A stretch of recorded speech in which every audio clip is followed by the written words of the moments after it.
Easy English Conversations. Simple English. Real conversations. Hey English learners, welcome back to the Easy English Conversations channel, your cozy place to learn easy English through real-life conversations. I'm Alex. And I'm Emma. I don't know about you, Emma, but this morning I was sitting at my kitchen table, just staring at my coffee, doing that thing where you mentally scroll through your bank account before you even open the app. Oh no! That's a dangerous game. It is. And I hadn't even bought anything dramatic. No luxury vacation. No wild shopping spree. Just life. Groceries. Rent. A dinner with friends. But there was this tiny voice in my head saying, "Should you really have spent that?" That voice shows up at the worst times, especially when you were genuinely enjoying yourself in the moment. Exactly. And it got me thinking about that quiet tug of war we all live with. The part of us that wants to feel safe and prepared, and the part that wants to actually enjoy being alive. That tension is so real. It's not just about money. It's about identity. Who are you trying to be? The responsible adult with a solid plan, or the person who says yes to life? I love that you framed it like that, because sometimes it really feels like two different people inside your head. Oh, absolutely. I picture them as characters. There's the accountant, very serious, future-focused, maybe a little anxious. And then there's the party planner, present-focused, optimistic, slightly reckless. The party planner sounds more fun. Of course, but the accountant pays the bills. And the party planner orders the extra dessert. And says, "We deserve this." That phrase, "we deserve this," it's powerful. It is. And it's usually not about the object itself. It's about emotional relief. You had a hard week, you feel stressed, maybe underappreciated, and suddenly, buying something, or even just clicking Add to Cart, feels like control. That's interesting. So it's not just impulse, it's emotional negotiation. Exactly. We call it impulse spending, but it's often emotional spending. You're trying to soothe something, a bad day, a sense of failure, even boredom. Boredom is a big one. I've definitely bought things online at 11 p.m. that I would never buy at 11 a.m. Nighttime decisions are suspicious. They are. And in that moment, the party planner is loud. It's only $40. You work hard, life is short. And the accountant is whispering, "But what about your savings goal?" Or worse, silent. Just watching. That silence turns into guilt later. Let's talk about guilt for a second. Because I think guilt is the emotional bridge between spending and saving. That's a good way to put it. You spend for pleasure. You feel good. Then later, you feel guilty. So you decide, okay, I'm going to be strict now. I'll save aggressively. But then, that strictness builds pressure. And eventually, you swing back to spending. It becomes a cycle. Pleasure, guilt, restriction, rebellion. Like a financial version of dieting. Exactly. When you say, "I'm never eating sugar again," what happens? You eat the whole cake. Same with money. When you say, "I'm never spending on anything unnecessary again," you create tension. And tension needs release. So maybe the conflict isn't just money. It's security versus freedom. Yes. Security says, save for a rainy day, build a cushion, think about the future. Freedom says, enjoy today, you might not get this moment back. And both are valid. That's the frustrating part. Neither one is wrong. Let's break that down. On the security side, there's this very real concept of a financial cushion. A safety pillow. I like safety pillow. It sounds softer than emergency fund. Right? Emergency fund feels like something bad is guaranteed to happen. Which, to be fair, something unexpected usually does. True. Car repairs, medical bills, job changes. Having money set aside isn't about being pessimistic. It's about giving yourself options. And peace of mind. That's huge. When you know you can handle a surprise expense, your whole nervous system relaxes. That's interesting. You're saying savings aren't just financial, they're emotional. Absolutely. Savings buy calm. They buy sleep at night. They buy the ability to say no to something you don't want, like a toxic job, because you're not desperate. That's powerful. So the accountant isn't just boring and strict. The accountant is protecting your future self. Yes. And I think sometimes we forget that our future self is a real person, not just an abstract idea. That's such a good point. We'll sacrifice sleep for our present self. We'll spend money for our present self. But our future self? We kind of ignore her. Or assume she'll magically figure it out. So that's one side. But let's be honest, the freedom side has a strong argument too. Definitely. Because what's the point of saving every single dollar if you're miserable right now? Or if you miss out on experiences that actually matter to you. Exactly.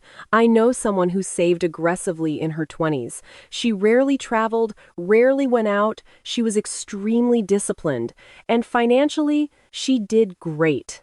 But when she looked back, she realized she had very few memories from those years. That's heavy. Yeah. She had numbers in an account, but not many stories. So that brings in this idea of value-based spending. Yes. I love that concept. Instead of asking, should I spend or save? You ask, what do I truly value? So maybe you don't care about expensive clothes, but you deeply value learning. So you invest in courses or books. Or you don't care about luxury items, but you love experiences. So you'll spend on a trip with friends, even if you skip daily coffee shop visits. That feels more intentional. It is. It shifts the conversation from guilt to alignment. Alignment with who you are. Exactly.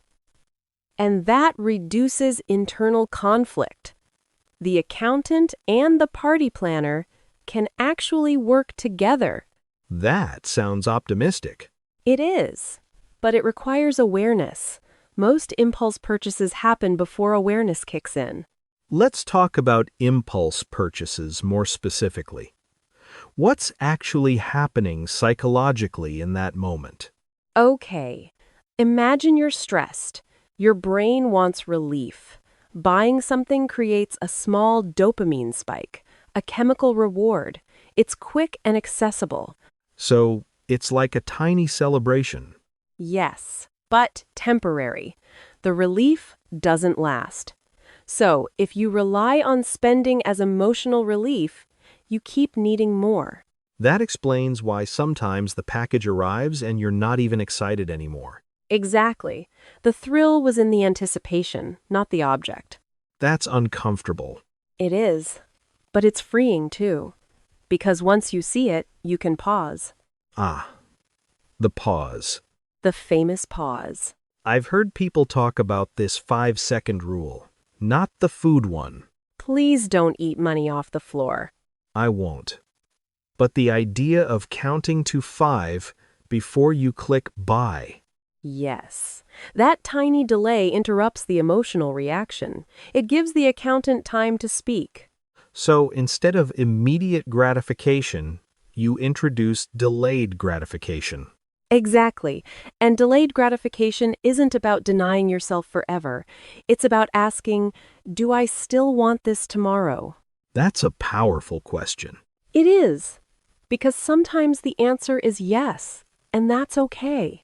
So you're not saying never spend impulsively. You're saying understand the impulse. Yes. And weigh the pros and cons. Pros and cons feels very logical. It is. But it doesn't have to be complicated. Just ask, what am I gaining? What am I giving up? Opportunity cost. There you go.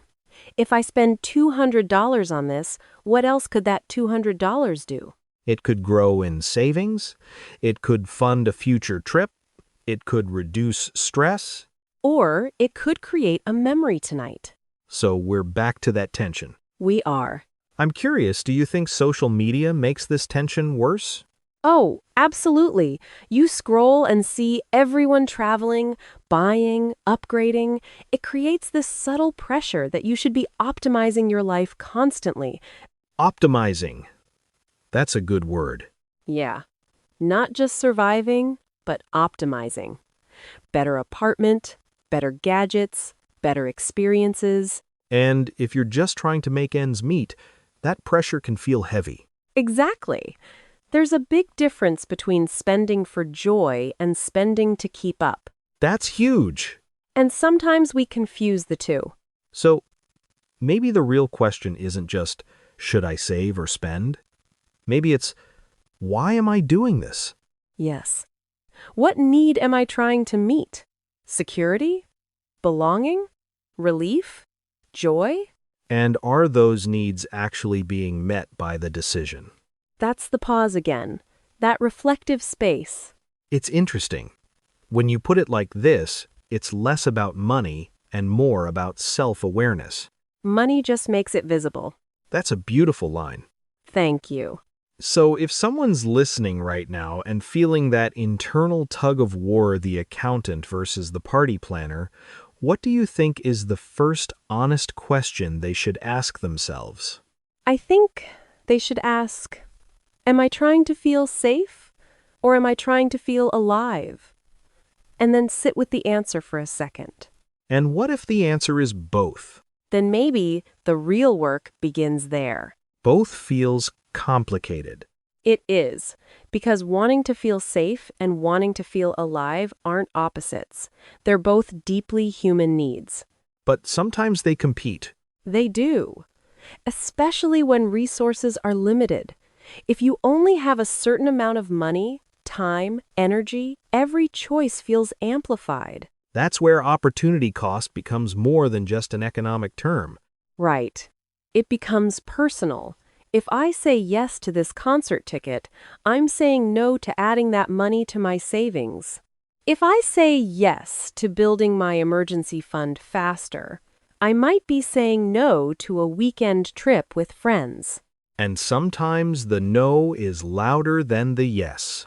Yes, we feel the sacrifice more than the gain. So, how do we make those decisions without constantly second-guessing ourselves? I think it starts with clarity about your current reality. Are you in survival mode or are you in optimization mode? Explain that. Okay, survival mode is when you're just trying to make ends meet. Rent, food, transportation. In that phase, building even a small financial cushion is powerful. It's not about luxury, it's about stability. So, in survival mode, the accountant probably needs a stronger voice. Yes. Not because joy doesn't matter, but because instability creates chronic stress. And chronic stress drains joy anyway. That makes sense. It's hard to enjoy a fancy dinner if you're worried about paying your electricity bill. Exactly. Peace of mind isn't glamorous, but it's foundational. And optimization mode? That's when your basic needs are covered. You're not panicking about bills. You have some breathing room. In that space, the conversation shifts from how do I survive to how do I design my life? That's where value-based spending becomes more interesting. Yes, because then you're not choosing between rent and a vacation. You're choosing between different kinds of good things. Like investing more aggressively versus traveling more. Or upgrading your apartment versus taking a sabbatical to study something new. That's a very different emotional tone. It is. But here's the tricky part. Social media doesn't show survival mode. It mostly shows optimization mode. Or at least the appearance of it. Exactly. You see curated moments, beautiful vacations, new cars, fancy brunches. You don't see the credit card balances or the anxiety behind the scenes. So the party planner gets influenced by comparison. Yes. And comparison is a powerful psychological trigger. It can make you feel behind, even if you're doing fine. That feeling of being behind is dangerous financially. Very. Because then spending becomes about catching up or proving something, Proving that you're successful, that you're not missing out. or that you belong. That word hits. Belonging is a huge driver. If your friends travel frequently, you might feel pressure to join every trip, even if your finances aren't ready. So then you justify it. Of course. It's just this once. I'll save more next month. Memories are priceless. That last one is interesting. Memories are priceless, but flights aren't. Exactly. The experience may be valuable, but the cost is still real, and ignoring the cost doesn't make it disappear. So we're back to justification. Yes. Justifying expenses is a skill we all develop. I'm very good at it. Oh, me too. We can build an entire courtroom argument in our head. Your Honor, I worked very hard this week. Your Honor, it was on sale. Your Honor, everyone else is going. And the accountant is sitting there with spreadsheets. Quietly raising an eyebrow. Exactly. But let's be fair. There's also a danger on the other side. Extreme saving. Yes, avoiding extremes is crucial. What does extreme saving look like? It's when every purchase feels like a threat. When you can technically afford something, but you refuse because you're obsessed with maximizing every dollar. So you optimize to the point of anxiety. Yes, you might have a healthy emergency fund, stable income, no debt, but you still feel guilty buying a coffee. That doesn't sound peaceful. It's not. Because the goal of saving is peace of mind. If saving creates constant stress, something's off. So both extremes, reckless spending and rigid saving, create stress. Exactly. One creates financial instability. The other creates emotional deprivation. Emotional deprivation. That's strong. It is. Because life isn't just about numbers. It's about experiences, connection, growth. So how do we practically balance this? Let's say someone listening wants structure, not just philosophy. Okay. One practical idea is to separate money into categories that reflect your values. Like essentials, savings, and discretionary spending? Yes. Essentials cover survival, rent, food, utilities, savings build your financial cushion, and discretionary spending is your freedom space. Freedom space. I like that. Because if you plan for it, you can spend that money without guilt. So the party planner gets a budget. Exactly. Instead of suppressing that part of you, you give it a defined space. That reduces rebellion. It does. When you know, I have $200 this month for things that bring me joy, you can choose intentionally.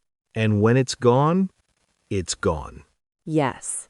And that boundary protects your future self. That feels fair. It's not punishment, it's design. Exactly. Design over reaction. I think a lot of spending problems come from reaction. Emotional reaction. Social reaction. Yes. Very little reflection. So maybe the 5-second pause isn't just about delaying a purchase.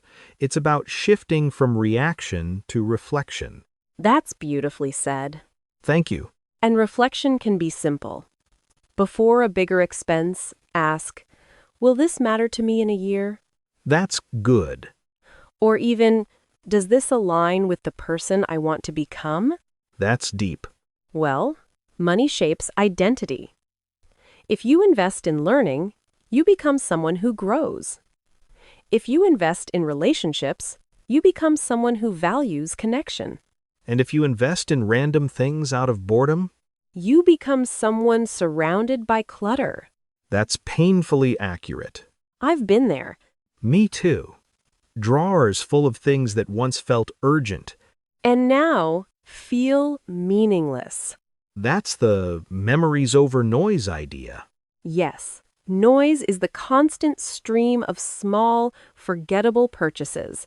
Memories are the intentional experiences that shape you. But even experiences can become noise if they're driven by comparison. True. That's why intention matters more than category. So it's not experiences good, stuff bad. No, it's aligned good, misaligned draining. That's nuanced. Life is nuanced. Let me challenge you on something. Go ahead. What about the argument that we could die tomorrow?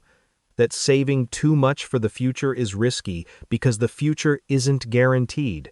That's a real argument, and it's emotionally persuasive. It is. Because none of us know how much time we have. True. But we also don't know how long we'll live.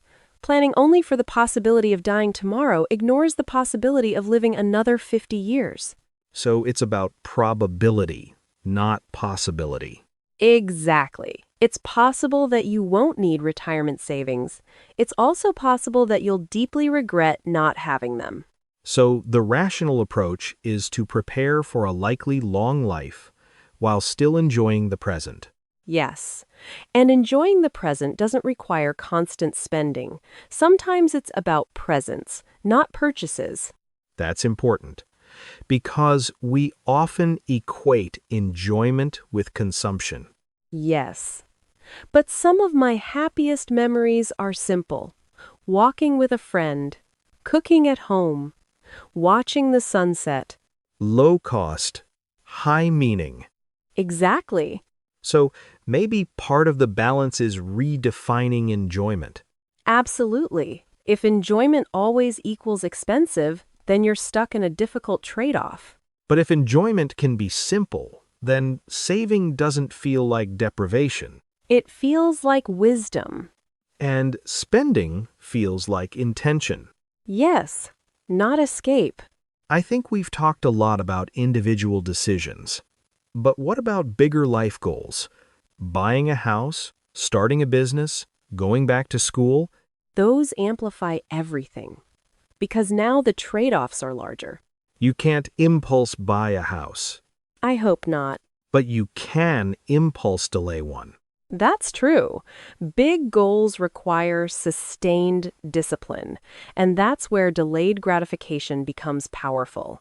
Delayed gratification has a bad reputation. It sounds like suffering. It does.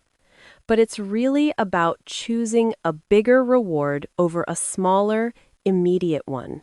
Like planting a tree instead of buying flowers? Exactly. Flowers are beautiful today. A tree gives shade for decades. That's a strong image. And the key is not to eliminate flowers completely, it's to make sure you're also planting trees. So maybe the question isn't save or enjoy, but how many trees am I planting compared to how many flowers I'm buying? I love that. And if someone realizes they've been buying a lot of flowers lately, Then maybe it's time to pick up a shovel. I like that image. It feels gentle, not judgmental. It has to be gentle. Money is emotional. If we approach it with shame, we shut down. Yeah. Shame makes people either avoid their bank account completely or obsess over it. Exactly. And neither extreme creates balance. What creates balance is honesty. Honest in what way? Honest about your patterns. Honest about your fears. Honest about your desires. That sounds uncomfortable. It is. But it's also freeing. For example, if you admit, I spend when I'm lonely, that's powerful. Because then the solution isn't necessarily a stricter budget. Right. The solution might be connection, or rest, or therapy, or calling a friend. So Sometimes we try to solve emotional problems with financial rules. Yes, and rules are helpful, but they can't replace self-awareness. That makes me think about guilt again. Not the small guilt after buying shoes, but deeper guilt. Like feeling irresponsible as a person. That's heavy. Because then money becomes tied to your worth. Exactly. If your savings are high, you feel disciplined and mature. If they're low, you feel behind or careless. And that's a dangerous identity trap. Your bank balance is information. It's not a personality test. I wish more people believed that. Me too. Because when you detach your identity from your numbers, you can make clearer decisions. Less defensive. Yes. You don't have to justify every expense to prove you're good. You don't have to hoard money to prove you're smart. So the accountant and the party planner aren't moral opposites. No. They're roles. And ideally, they're teammates. I love that shift. Instead of arguing, they collaborate. Exactly. The accountant says, we need a safety pillow. The party planner says, we also need joy. And together they say, okay, how do we design this month? That's practical. Design this month, not your entire life. Yes. Long-term thinking is important, but daily life happens in months, weeks, days. So let's say someone listening wants to start building that safety pillow. What's a realistic first step? Start small. Even $500 saved can change your stress level. It's not about perfection. It's about momentum. Momentum feels more motivating than a huge target. Absolutely. If you think, I need $100,000 in retirement, that's overwhelming. If you think, I'm setting aside $50 this week, that's doable. And doable builds confidence. Yes. Confidence reduces fear. And when fear is lower, you don't feel the same urge to spend for emotional relief. So saving can actually reduce impulse spending. It can, because you feel more secure. That's interesting. Security supports freedom. Exactly. When you have a cushion, you can enjoy discretionary spending more. It doesn't feel reckless. You can go to dinner and actually taste the food. Yes. Instead of calculating the cost in your head the entire time. That's such a specific experience. I've been there. Me too. Smiling at the table, stressed inside. And that's not enjoyment. That's performance. That alignment creates peace. So balance isn't just about numbers. It's about emotional coherence. Your actions and your values feel aligned. It really is.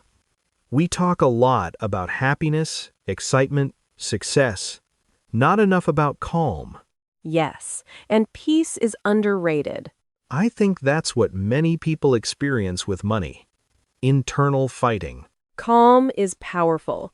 Calm means you're not constantly fighting yourself. So maybe a balanced approach reduces decision fatigue. Yes, the constant negotiation. Should I? Shouldn't I? It's exhausting.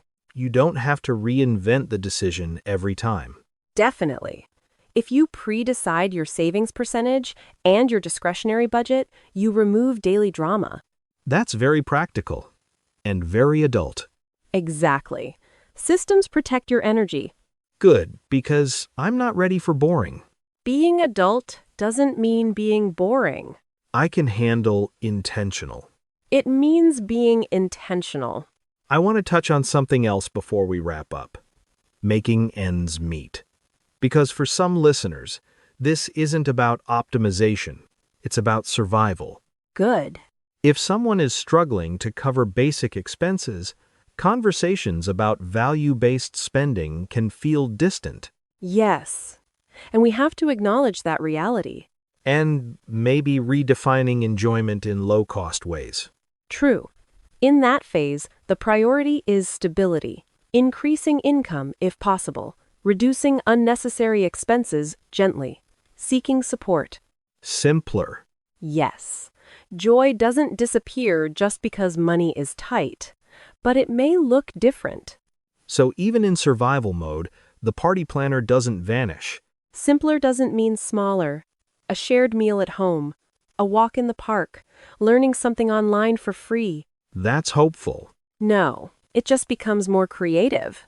And on the flip side, if someone is doing well financially, but feels constantly anxious about spending, It is, because life doesn't pause while you build savings. You're still living. that sounds scary for some people. Then maybe it's time to loosen the grip slightly. Protecting from uncertainty. It does, but ask yourself, what am I protecting? And at what cost? So at some point, you have to trust yourself. Yes. But uncertainty never fully disappears, even with a large savings account. That trust is internal wealth. Exactly. Trust that you can handle life. Trust that you can rebuild if needed. It's the confidence that you're capable, resourceful, not just financially, but emotionally. I love that phrase. Internal wealth. So when we talk about saving for a rainy day, it's not just about cash. It's about building skills, relationships, adaptability. Yes. Because money helps, but resilience matters too. That reframes saving as empowering, not restrictive. Exactly. Financial security and personal growth go hand in hand. And spending intentionally becomes an expression of who you are, not a reaction to pressure. Yes, you're not saying no to life. You're preparing to say yes more freely later. I'm thinking about that original question you posed. Am I trying to feel safe? Or am I trying to feel alive? That's the sweet spot. Maybe the deeper answer is, how can I feel both? Foundation and color. Yes. Safety gives you the foundation. Aliveness gives you color. If you only focus on structure, it's strong but empty. A house needs both, structure and design. So balance is architecture. If you only focus on design, it might look beautiful, but collapse. Thank you. I've had coffee. That's a great metaphor. Before we close, I want to offer something concrete. If someone listening is in that tug of war right now, what's one simple exercise they can try this week? Clearly, That's good. okay, here's one. For the next 7 days, track not just what you spend, but how you feel before and after each discretionary purchase. That would reveal patterns quickly. Write one sentence before, I'm buying this because, and one sentence after, now I feel, And after? yes. You might notice you feel stressed before online shopping, or bored, or excited, That data is powerful. maybe satisfied, maybe guilty, maybe neutral, An observation creates space. because then you're not guessing, you're observing. That feels empowering, not restrictive. Exactly. And in that space, you can choose differently next time. Alignment between present and future. It should. Money management isn't about punishment. It's about alignment. Between the accountant and the party planner, Between safety and joy. I like imagining them sitting at the same table, not fighting across the room. Teamwork. Hopefully, not the same spreadsheet. Me too. Maybe they even share the same coffee. As we wrap up, I keep coming back to something simple. Life is happening now. And it's also happening later. Definitely not. We owe something to both versions of ourselves. Our present self deserves moments of beauty, connection, growth. And our future self deserves stability, options, and peace. And when we honor both, the tension softens. It doesn't disappear. No, it's natural. but it becomes manageable. And maybe even meaningful. Yes, because the tension reminds us that we care about our lives, about our security, about our joy. That's a good place to land. It is. So, wherever you are today, saving aggressively, spending thoughtfully, or somewhere in between, maybe just pause and ask yourself why. Not with judgment, with curiosity. And remember, you're not choosing between being responsible and being alive. You're learning how to be both. And that's a lifelong practice. Thanks for sitting with this conversation. And with yourselves. We'll talk to you next time. Take care.